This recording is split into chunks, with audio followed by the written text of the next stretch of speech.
حدیث پاک میں حضرت ابوبکر صدیق رضی اللہ تعالیٰ عنہ ایک شخص کے نماز جنازہ میں گئے، دیکھا کہ اس کے کفن میں کوئی چیز بڑی تیزی سے حرکت کر رہی ہے، بہت تیزی کے ساتھ کوئی شے حرکت کر رہی ہے۔ اس کا کفن کھول کر کے دیکھا گیا تو دیکھا ایک بہت بڑا سانپ اس شخص کا خون چوس رہا ہے۔ حضرت ابوبکر صدیق رضی اللہ تعالیٰ عنہ آگے بڑھے کہ اس سانپ کو مارا جائے۔ فوراً وہ سانپ بزبان فصیح انسانی زبان میں کلام کرنے لگا، کہنے لگا ابوبکر صدیق مجھے مت مارو، اس میں میرا کوئی گناہ نہیں ہے، بلکہ مجھے اللہ رب العزت کی جانب سے نافذ کیا گیا ہے۔ یہ شخص اذان کی آواز سنتا تھا، علماء کی تقاریر کو سنتا تھا، لیکن اس کے باوجود بھی نماز کی طرف گامزن نہیں ہوتا تھا۔ اب اللہ رب العزت کی جانب سے مجھے حکم ہوا ہے کہ قیامت تک اسے اسی طریقے سے ڈستا رہوں۔ تو ہمارے ذہن میں یہ باتیں کیوں نہیں آتی ہیں؟ بزرگان دین کے اقوال کو، ان کے ذکر کو ہم کیوں نہیں سنتے ہیں؟ ہم کتنے نیچے درجے کے لوگ ہیں، صحابہ کرام کے سامنے تو ہمارا کوئی مقابلہ نہیں ہے، کوئی توازن نہیں ہے۔ وہ بہت بڑی ذات ہیں، بہت بڑا مرتبہ ہے، لیکن ان کی زندگیاں ہمیں دیکھنا چاہیے۔ حضرت عمر فاروق اعظم رضی اللہ تعالیٰ عنہ اس قدر خوف خدا سے روتے تھے کہ ان کے چہرے پر رونے کی وجہ سے 2 سیاہ نشان، 2 سیاہ گڈھے پڑ گئے تھے، اور ہمہ وقت خوف خدا سے روتے رہتے تھے، اے اللہ میرے گناہوں کو بخش دینا، میرے گناہوں کو بخش دینا۔ یہاں تک کہ بادشاہ وقت تھے، عید کے دن ایک کمرے میں جا کر کے رونے لگے۔ لوگوں نے پوچھا آج تو عید کا دن ہے، خوشی کا دن ہے، آپ کیوں رو رہے ہیں؟ آج تو جزا کا دن ہے، خوشی کا دن ہے، خوشی منانے کا دن ہے۔ ان نوجوانوں کو سننا چاہیے، اپنے افعال کو، اپنے کاموں کو دیکھنا چاہیے، جو عید کے دنوں پر اپنے والدین کی خدمتیں کرنے کے بجائے ادھر ادھر پیسہ لٹاتے ہیں، گھر میں والدین پریشان رہتے ہیں، روزہ ایک نہیں رکھتے ہیں، عید کے دن یہ دکھانا چاہتے ہیں کہ ہم سب سے بڑے مسلمان ہیں، ہم سے بڑا مسلمان کون ہوگا؟ حضرت عمر فاروق اعظم نے کہا یقیناً آج عید کا دن ہے، خوشی کا دن ہے، لیکن خوشی کا دن اس کے لیے ہے جس نے مزدوری کی ہے، روزے رکھے ہیں، نماز تراویح پڑھی ہے، اور اس کے باوجود اسے اس کی جزا، اس کے یہ اعمال، اس کے یہ افعال اللہ رب العزت کی بارگاہ میں قبول ہو گئے ہوں، تو یقیناً اس کے لیے خوشی کا دن ہے۔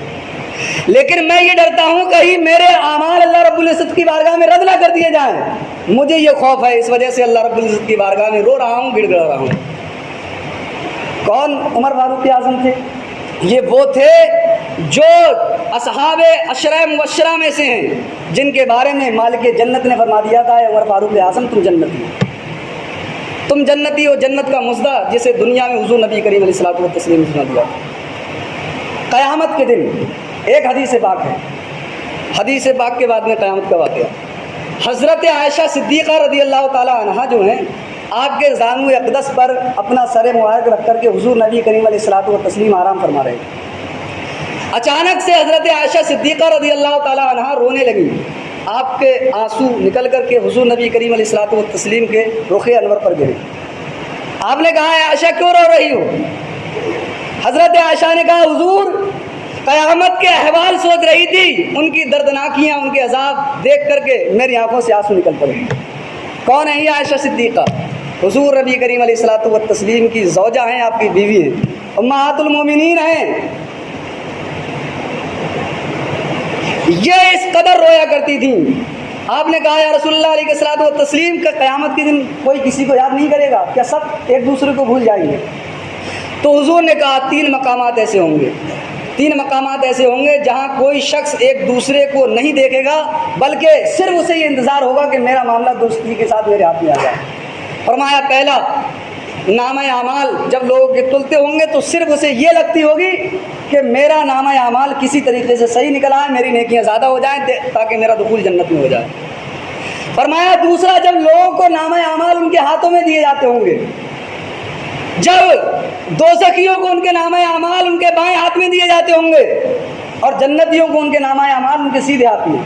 اور قرآن میں فرمایا گیا دوزخیوں کو صرف بائیں ہاتھ میں نہیں، بلکہ ان کا بایاں ہاتھ ان کے سینے کے اندر سے باہر نکال کر کے ان کا چہرہ بھی دیکھنا اللہ رب العزت گوارا نہیں کرے گا، چہرہ دیکھنا بھی گوارا نہیں کرے گا۔ اس طریقے سے دوزخیوں کے ہاتھ میں ان کے نامہ اعمال دیے جائیں گے۔ تیسرا کہا پل صراط پر جو بال سے زیادہ باریک ہوگا، تلوار کی دھار سے زیادہ تیز جس کی نوک ہوگی، लोग चढ़ते होंगे, नीचे जहन्नम की आग होगी, लोग जहन्नम में कट के गिर रहे होंगे, लोग आओ पुकार कर रहे होंगे, वहां हर हर लम्हे का जिक्र, हर हर लम्हे की याद इंसान को आती होगी। काश दुनिया में रह करके मैंने नमाज के वक्त नमाज पढ़ ली होती है, काश दुनिया में रह करके मैंने लोगों की चुगलियां ना की होती, काश उलमा की बुराइयां ना की होती, काश जो मैंने अहले हक से सुना था उन पर अमल कर लिया होता, काश मैंने अच्छे अमल कर लिए होते। उस वक्त सोचने के अलावा, रोने के अलावा, चिल्लाने के अलावा, गिड़बड़ाने के अलावा कोई चारा नहीं होगा। हुजूर ने फरमाया आयशा, उस वक्त कोई किसी की तरफ तवज्जो नहीं करेगा, सिर्फ उसे ये तमन्ना होगी कि मेरा नाम अमाल दुरुस्ती के साथ मेरे हाथ में आ जाए। ये हज़रत आयशा है। हदीस शरीफ में सुना रहा था, हदीस शरीफ में है कि क़यामत के दिन हज़रत आदम से अल्लाह रब्बुल इज़्ज़त इरशाद फरमाएगा, आदम तुम अपने औलाद को, बनी आदम को हुक्म दे दो कि वो जहन्नम में चले जाएं, और जो जन्नत में जाने के हैं उन्हें जन्नत में जाने का हुक्म दे दो।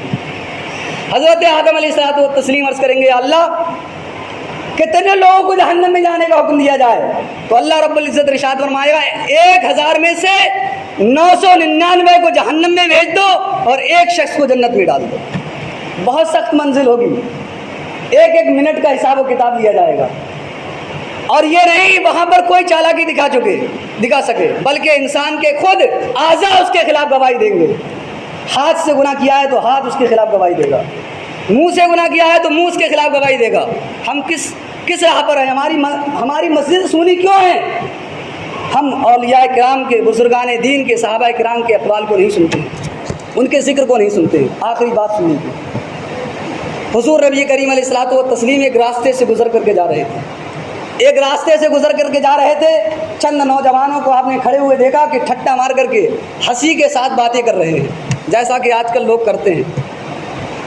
हुजूर नबी करीम अलैहिस्सलातु व तस्लीम ने कहा है, लोगों खुदा की कसम, जो मैं जानता हूँ क़यामत की हवलनाकियाँ जो मुझे मालूम है, क़यामत के दर्द जो मैं जानता हूँ, जो मैंने क़यामत के दर्दनाकियों का जो मुशाहदा किया है, अगर तुम जान लो तो खुदा की कसम, तुम चाहे कितने नौजवान हो, कितनी भी खुशियाँ तुम्हारे पास हो, कितना भी मालो दौलत तुम्हारे पास हो, कैसे महल्लात तुम्हारे पास हो, बड़ी बड़ी गाड़ियाँ तुम्हारे पास हो, लेकिन खुदा की कसम, हुजूर ने फरमाया पूरी ज़िंदगी कभी तुम्हारे चेहरे पर हंसी नहीं आएगी, पूरी ज़िंदगी यही सोच करके रोते रहोगे कि जहन्नम के अज़ाब को कैसे बर्दाश्त किया जाएगा।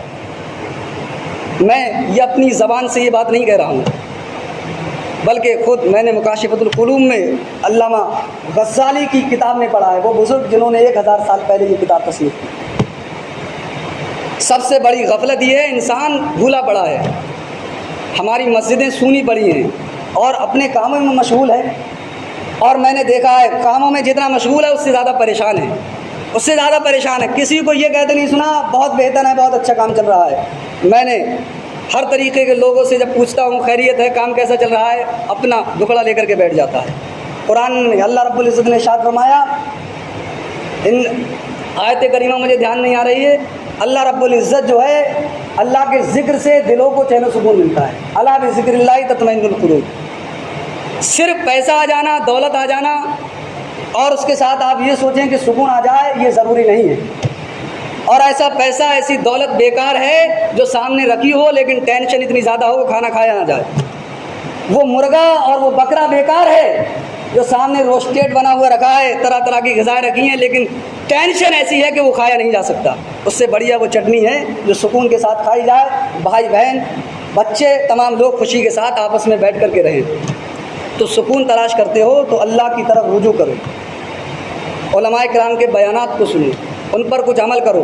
अगर तुम्हारे अंदर अमल नहीं हो रहा है, अगर ये बातें दिल पर नक्श नहीं कर रही हैं, तो समझ जाओ तुम्हारे दिल सिया हो चुके हैं, तुम्हारे दिल काले हो चुके हैं। उसका रुजू यही है, ज़्यादा से ज़्यादा अल्लाह का ज़िक्र करो, दुरूद पाक की कसरत करो, औलिया किराम के तज़किरे करो। इंशाअल्लाह अज़ीज़ अल्लाह रब्बुल इज़्ज़त तमाम मुसलमानों की बख्शिश फरमाएगा। अस्सलामु अलैकुम व रहमतुल्लाहि तआला व बरकातहू।